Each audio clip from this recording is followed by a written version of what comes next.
Okay team, we're back in for part 4 macronutrient series of videos, and this one is all about carbs, so probably the one that many of you are most interested or confused in. So let's get started. So starting this video exactly the same as the protein and fat videos, and we need to clarify first that the macronutrient amounts that you're aiming for in your diet with your calorie and macro targets each day, this is not the same thing as food weight, okay? For example, we can see here some basmati rice, 100 grams. This is 356 calories. If I was to achieve my 100 grams carb target, okay, via using basmati rice as my only food to achieve those carb targets, I would need 130 grams of the actual food weight, okay? So food weight and macronutrient targets, we have to distinguish and get it right that these are not the same things, okay? Now, it's also important to get the actual weighing of the food right and any tracking. So if we're using something like MyFitnessPal or your coaching app to track your diet, we have to get this right. The important thing to clarify here is that depending on the type of food you're cooking and tracking, your food can either gain weight. So if we think about rice, pasta, potatoes, these things gain weight because we actually cook water into them, or we cook them in water. And then we have other foods like meat and eggs. These will usually dry out as we cook them. So we actually cook moisture out of them. Okay, so they tend to lose weight when you cook them.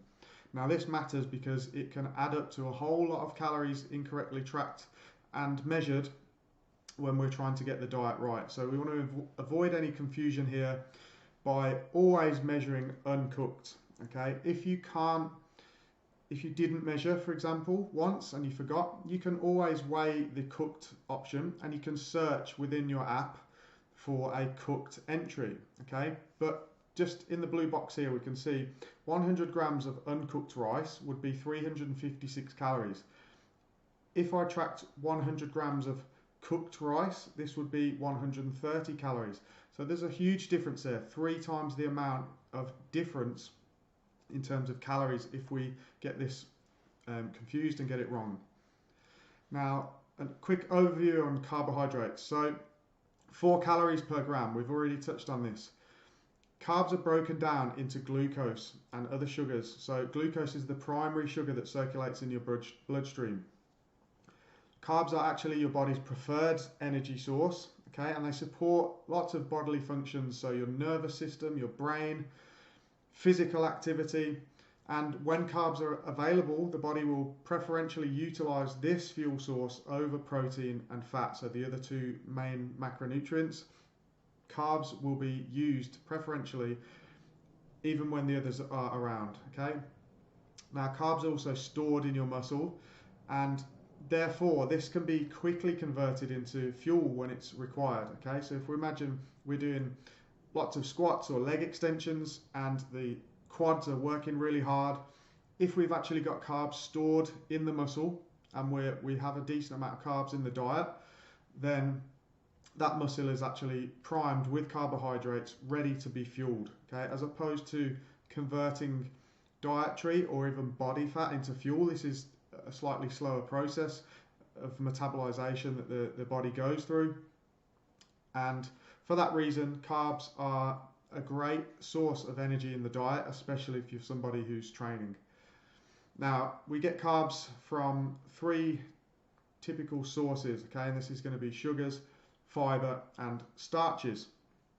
But it's also important to remember excess calories from carbs, just like any other nutrient, this will lead to unwanted stored body fat. Carbs can taste great and be a part of a healthy, sustainable diet, provided you still respect that calories always matter, okay? Carbs do not make you fat. It's the excessive quantities of carbs, if you consume too much of it, that will make you gain weight, okay, and gain body fat. We also need to ensure that you have your head around this, okay? Carbohydrates comes with a clue in its name, hydrates. Glucose is packaged up as glycogen, okay? This is how we store carbs. It's stored as glycogen. and it's stored in your muscles and liver. But along with each gram of carbohydrates, we also need to bring in or store or hold on to, it's around 2.7 grams of water per gram of carbohydrates. So we've rounded it up to 3 grams. So we can think for each gram of carbs that you consume, you're going to hold on to 3 grams of water in order to package that up and store it in the body as glycogen. Okay, and this is important to get your head around, because when we're tracking weight and we're assessing progress over time, these are things that can all fluctuate your weight, and we have to understand that scale weight is not the same as body fat gain. Scale weight is factoring in all sorts of different variables, okay? We have the timing of your food, the type of your food, the amount of hydration in your body, the amount of salt in your body, the amount of vegetables and fibre and the types of fibre, because different types of fibre, for example, soluble and insoluble, some of them will actually hold on to more water, some of them will not. So scale weight and scale weight gain is therefore not equal to fat gain, body fat gain. Now, a little more about carbs. The more muscle you have and the more strength training you do, the higher capability you have to use and store carbohydrates without turning that energy into body fat. So if you imagine somebody with a lot of muscle, they are going to have bigger muscles, so a bigger fuel tank to store their carbohydrates.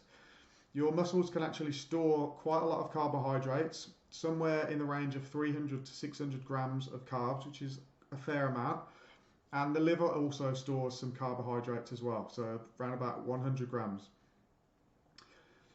Not only is that storage important for fueling your sessions and performance, so that is important in the gym, but also with an increased capacity to store carbs, you actually reduce the chance of having excess glucose in the blood, so excess blood sugars, which could potentially be converted to body fat when you're not using it as fuel. Okay, so for a diabetic, for example, having high blood sugar, so excessive amounts of sugar in the blood, this can be very harmful because their insulin production or function is actually impaired and it's not quite working properly. So insulin will take your blood sugars away from the bloodstream into the tissues of the body that it's required. Foods containing carbs can also provide you with a very, very important source of fibre. Okay, and fibre is very helpful for your gut and your digestion. Some people may be able to handle more fibre than others without any issues at all. So it's important to swap and change foods if you find that some foods don't feel that great for you. But carb sources low in fibre, they don't tend to fill us up as much as the higher fibre options, okay? And that can lead you into overeating. So it's usually always the simple sugars. For example, when have you ever heard anybody say that they have eaten too much broccoli or too many vegetables? It's always, I've eaten too many of those biscuits, or I've eaten that whole packet of sweets, or I've eaten the whole tub of ice cream. Because we don't get the same signals and we don't get the same feeling when we eat options that are higher in fibre. It's always the most simplest forms of sugar that we're more likely to overeat and overindulge with. Fibre contains the least amount of calories also. So some forms of fibre can be as low as 2 calories per gram. So when we're trying to play the game of food volume and have a very high volume plate of food for the lowest amount of calories, it goes without saying that including fibre in your meals is going to play a huge role in helping you manage your appetite and therefore get closer and closer and closer consistently to your goals. Due to being more resistant to digestion and absorption, fibre also increases your ability to actually take a poo comfortably, so it reduces the transit time, which also means that you have a slowed release of blood sugars when we have fibre in the diet. Okay, so this is why for athletes, for example, or people performing high intensity activity, can actually encourage them sometimes to eat high sugar foods, because this is just going to go straight into the bloodstream, be converted into energy much more quickly than something with added fibre, because it's that little bit more resistant to actually being broken down and digested. Okay, so more digestible carb sources, for example, things more starchy options like rice, pasta, potatoes, those are going to be the 4 calories per gram, whereas some vegetables and things like that can be much lower, actually, almost half that, 2 calories per gram. So it's win-win when we add vegetables to your meals. Now we also have simple versus complex carbs, or you may have heard it called refined and unrefined carbs. This distinction is often made, but sometimes people mistakenly actually use this to distinguish whether a food is quality or not. Whereas we have to also be mindful that not all sugar is the same. Okay, so fructose is fruit sugar. Okay, lactose is milk sugar. Both of these things give you some very, very good nutrients, and for that reason we can't always just assume that all sugar is bad. Okay, we have to understand more about the diet. Also, just remember there's no such thing as a good or bad food in general. If we eat too much of a certain food, this is what leads you to creating a bad diet. Whereas if we just have an open view to food, we don't call it good or bad. We have to think more about the quantity of food. Then we're actually going to be mindful of the total amount that we consume. So as we just touched on with things like overeating high sugar foods, this makes it very difficult to control your appetite, which leads you into over consuming calories.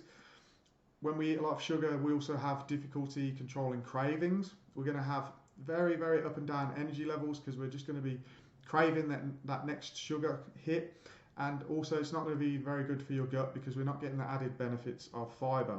Okay, so eating more complex carb options over the simple, sugary, refined options can therefore help you to be much more consistent with your energy intake and therefore get closer to your goals in terms of your body composition, your results, and your health and fitness. Now, high carbs and high sugar. High sugar, if we think about high sugar foods, this is generally going to be more processed options. So sweets, cookies, candy, sugar, honey, soft drinks, jams, fruit products like fruit juices, anything basically with added sugar in. So it could be breakfast cereals, milkshakes, ice cream, chocolate. These foods are high in carbs. They're also high in sugar. Okay. Now we can also have a food that's high in carbs, but it can be low in sugar. This is generally going to be the foods that have added fiber. So low sugar content is usually associated with the unrefined options, and this is going to be less processed foods. So this is things like beans, rice, grains, pulses, potato, so whole fruits. The higher the fiber content, the less likely the food contains high sugar.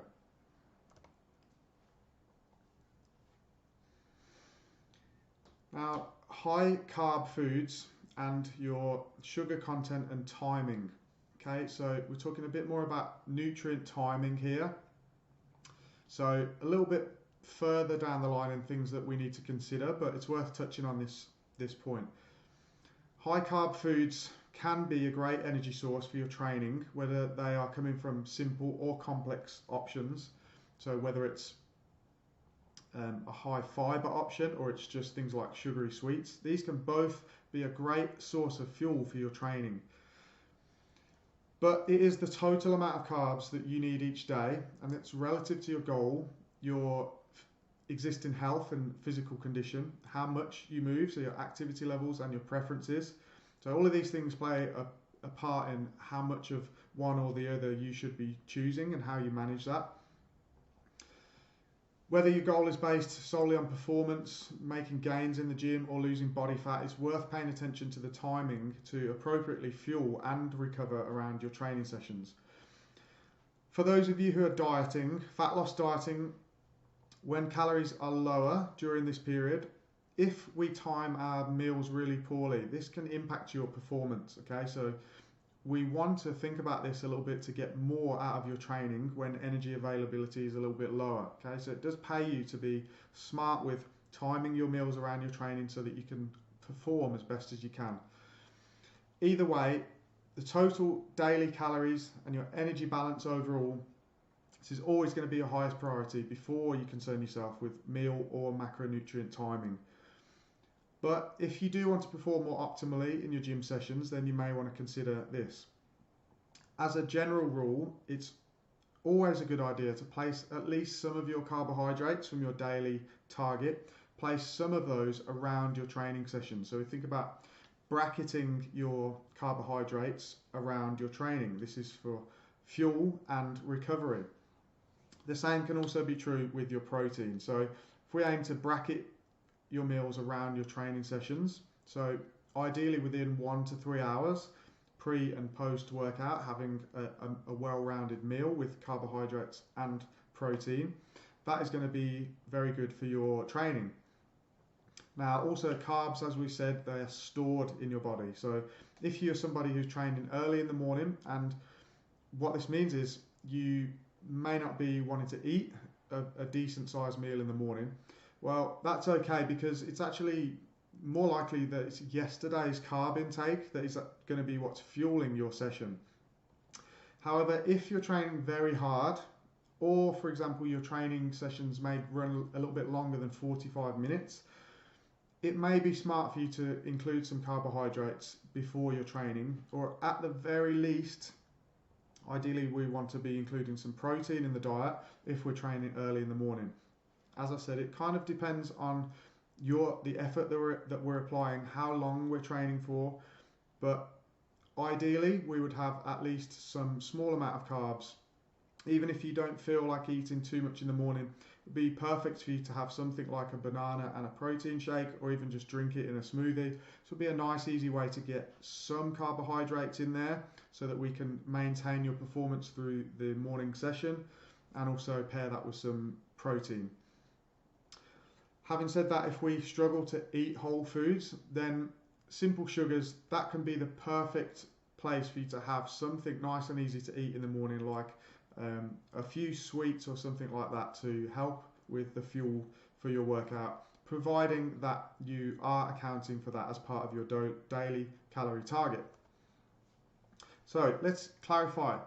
Energy balance, your highest priority. So this is your calories in versus your calories out. You do not need to worry about the timing of your meal if you haven't considered that first. Okay, that is the biggest priority for you. When your energy balance is on point, this is where we can consider distributing the carbs and calories around your training sessions more appropriately. And we can think then about the gym performance and improving the performance in the gym, and also recovering more optimally with that post-workout recovery. But this can be just a balanced meal. As we said, it can be simple carbohydrates, or it can be higher fiber carbohydrates, and just trying to think about bracketing that around your training. But if you're training early and you usually skip your first meal before the gym, as we touched on previously, you're coming off the back of several hours of fasting overnight. Okay, this means your blood sugars are going to be low. Your body can start to stimulate some energy from things like your stored carbohydrates in your liver and your muscles. But we want to think about protein. Protein is, we think about this more of a first in, first out. Your body wants to preferentially use protein because we don't really store it in the same way as carbs and fats. So we have to then prioritize protein in the morning. If we're not going to eat anything, can we drink something like a protein shake to help you avoid muscle breakdown? It's particularly important during a fat loss diet because energy availability is going to be a little bit lower, okay? And we want to shoot for at least 25 grams, okay? 25 to 40 grams of protein, that would be perfect pre-workout if you're training early in the morning and you're going in on an empty stomach. Essentially, you don't quite have it in you to eat a whole meal or a full meal, a balanced meal. Then a simple serving of protein powder of some kind or protein supplement would be perfect for you to consume in that early morning window. This protein timing ensures you have the amino acids in circulation as soon as possible after waking up. So when you wake up, as I said, your blood sugars are going to be a little bit low. We don't have much food actually circulating in your bloodstream because it's all digested, and this leaves you in what we call a catabolic state. Okay, catabolism is the breaking down of tissues in the body, and your tissues are going to be broken down for any nutrients that are required. So if we don't have carbs and protein available, your body's going to start tapping into anything that it can get hold of to get hold of those nutrients. Another useful thing to be aware of when it comes to carbohydrates, they can also play a protein sparing role within the body. When we consume carbohydrates, this can help you to preserve your muscle tissue, and that is because protein is always trying to do its job with muscle maintenance, repair and growth. So we actually want to do our best to leave protein alone to be able to do those jobs. This means that having carbs available for fuel inside your muscles can have a positive effect on your muscle, because you're less likely to try and break down muscle protein for fuel. Now, this is exactly why you'll see people lose lots of muscle during extreme or crash diets, or when they diet on excessively low calories for long periods of time without focusing on macronutrients. Okay, so protein and carbohydrates being important ones there. In other words, consuming extremely low calories without sufficiently increasing your protein to account for that lower energy availability, this comes at the cost of muscle having to provide that fuel. Okay, we touched a little bit earlier on diabetics and insulin, and how blood sugars being excessive can be a dangerous thing when we don't have insulin doing its job correctly. So we're going to have a quick crash course here on the pancreas and how this helps to maintain your blood sugars. So homeostasis is what we're always aiming for. This is the body being on a level playing field, so all the normal ranges within your body's systems. Okay, so homeostasis is where we want to sit, but your pancreas helps us to manage the blood sugars within the bloodstream by using these two hormones that we're going to talk through. Now, when we eat food, okay, this is digested, passes through your gut, the energy is released in terms of the blood sugars rising. Okay, we're going to get that rise in blood sugar when we eat. This is then going to get your pancreas switched on, and it's going to release insulin. So when your pancreas releases insulin, this is going to stimulate the blood sugar to be taken away from the bloodstream, and it's going to go into the cells of the body that it is required. Okay, so the pancreas releases insulin. Any blood sugar, so the glucose circulating around your bloodstream, that is going to be taken away with the insulin into the cells of the body where it's required. So muscle tissue, liver tissue, etc.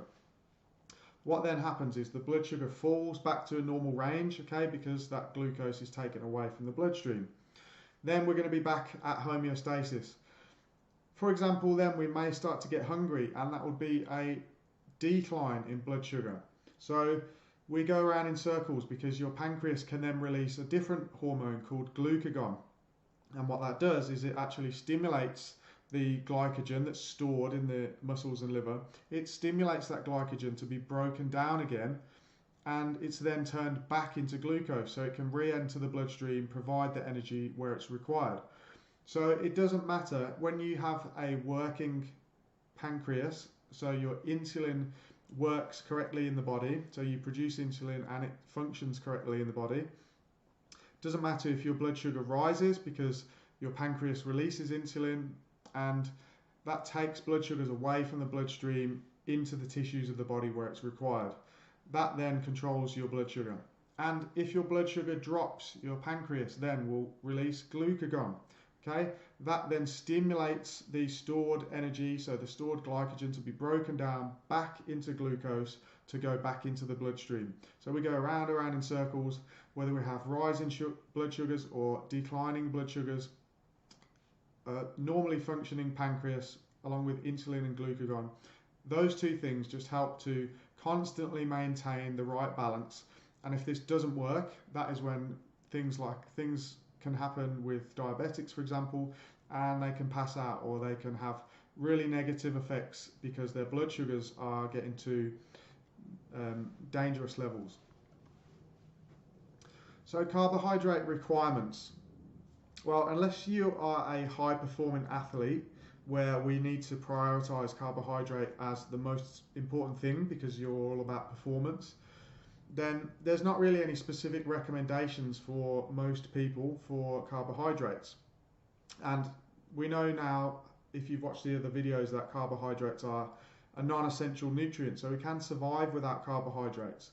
However, carbs are still your body's preferred energy source for the types of training that you will be doing.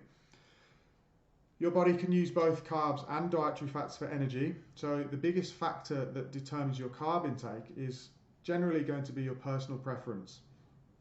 Okay, if you want to eat more carbs, you'll need to eat less fats because we have to do that to manage overall energy intake, so calories. If you want to eat more fats, you'll need to eat less carbs to account for that. Okay, so it's a balance. If we give more to one, we have to take from the other one.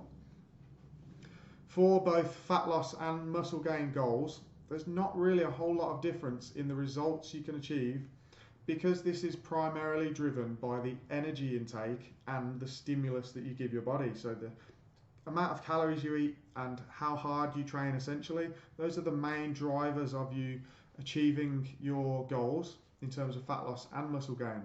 So let's just remember that losing body fat requires a calorie deficit, and gaining muscle is most efficiently done with a caloric surplus. So extra calories for gaining, less calories for losing weight and body fat. The main consideration there is obviously adherence. We need to choose methods that you can stick with. So if you love eating carbohydrates, then there is absolutely no point in you ruling out carbohydrates from your diet in an attempt to lose weight, because that is not going to work for you. You're not going to be able to stick to it long term, and we need adherence to achieve your goals. Carbohydrates are obviously enjoyable for most people, so we have to consider this adherence because this is how we stay on course longer and we go further down this path, getting closer and closer towards the goals that you want to achieve. So do not cut out things like fruit, rice, potato, bread, and carb containing foods, restaurant foods like pizza and pasta, chocolates, ice creams. You don't need to cut them out. We just need to really understand how that fits into your day, or how we can make it fit into your day or week, okay? Because the overall energy balance has to be adhered to in order for you to reach the results that you want. And that doesn't equal cutting out your favorite foods. It just equals we have to improve on our understanding and our management of how those foods can fit or how we can work them in. So overall portion sizes, calories and energy intake, that is the priority. If we also consider the fibre that we've talked about and the importance of fibre, removing all carbs from your diet would also usually equal having a lower fibre intake. So we know that fibre is helpful, so we also don't want to remove fibre from your diet by just cutting all carbohydrates. Now, a couple of interesting charts to show you just to reinforce this use of carbohydrates inside the body. Now, when we look at carbohydrate versus fat use over time, so here this chart is exercise duration as we move across the bottom axis or the horizontal axis, and then it is the total energy percentages used with carbohydrates and fats as we go up the vertical axis. The yellow line is lipid, so this is fat use, and the pink line is CHO, so carbohydrates. And what we can see is the fat over time, the fat use goes up and the carbohydrate use goes down. As the exercise duration increases, the fat utilization increases because the carb stores are actually becoming depleted, because as we touched on, your carbs are stored, but we can't store anywhere near as much carbs as we can fats, okay?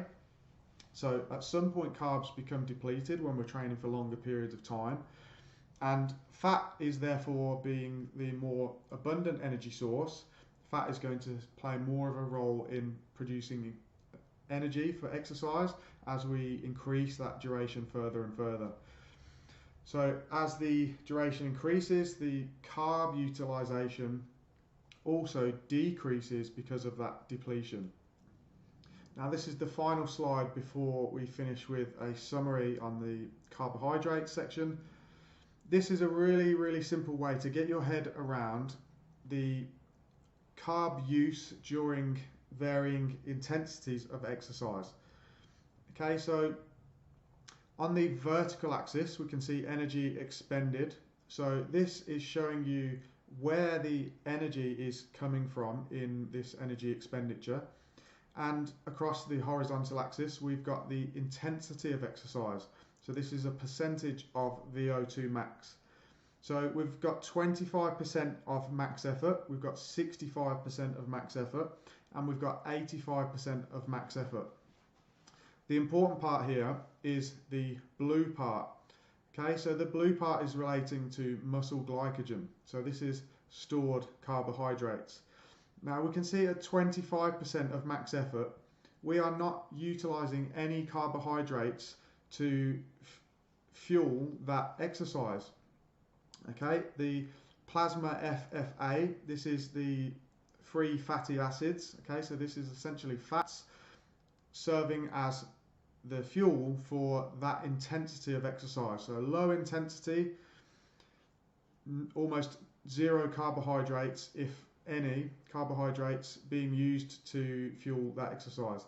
As we go up in intensity to around about 65%, we start to see the amount of fats fueling that exercise go down, and we see all of a sudden the carbs storage, the stored carbs, muscle glycogen, being drawn on to actually fuel that exercise. And as we go much closer to a max effort, so 85% of VO2 max, we can see that there's a huge blue line there, because most of that energy source is coming from carbohydrates. And that is simply because carbohydrates are the most efficient, the best source of fuel for higher intensity exercise. Okay, so on the right hand side, as exercise intensity increases, the carb utilization increases. This is due to carbs being a more suitable energy source for converting to energy when working at those higher intensities. So if we think about the exercises that you're doing in the gym, cardio and weights, if we're going at any kind of intensity, it's so likely that we're actually going to be fueling that with carbohydrates, or your body would preferentially like to fuel that with carbohydrates.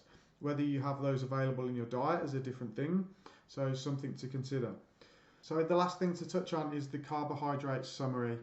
And unless you're a performance athlete, as we said, we don't really need to prioritize carbohydrates as a macronutrient. We are better served prioritizing protein, making sure we have enough dietary fats, but also leaving some room over for carbohydrates and the enjoyment that we get from carbs in the diet. So performance athletes, they really need to prioritize carbs as a fuel source, because performance is the highest priority. Whereas you guys trying to manipulate energy balance, and most of you aiming to lose body fat, we're better served to prioritize protein, and then we distribute the carbs and fats in a ratio or amount that suits you. But we just need to make sure that we satisfy the minimum fat requirement, because that is a essential nutrient, because we have essential fatty acids that we need to stay alive, whereas we can actually live without carbs. But we still want to fuel our workouts appropriately and not rule out carbs entirely. So pause this if you want to read through the summary of points that we've touched on in this video. Otherwise, I'll see you in the next part, where we're going to have a little look at how some of this stuff comes together in actually forming your diet and thinking about building your own diet and working out and understanding how all of these numbers come together. Thanks for watching, guys, and I will see you in the next one.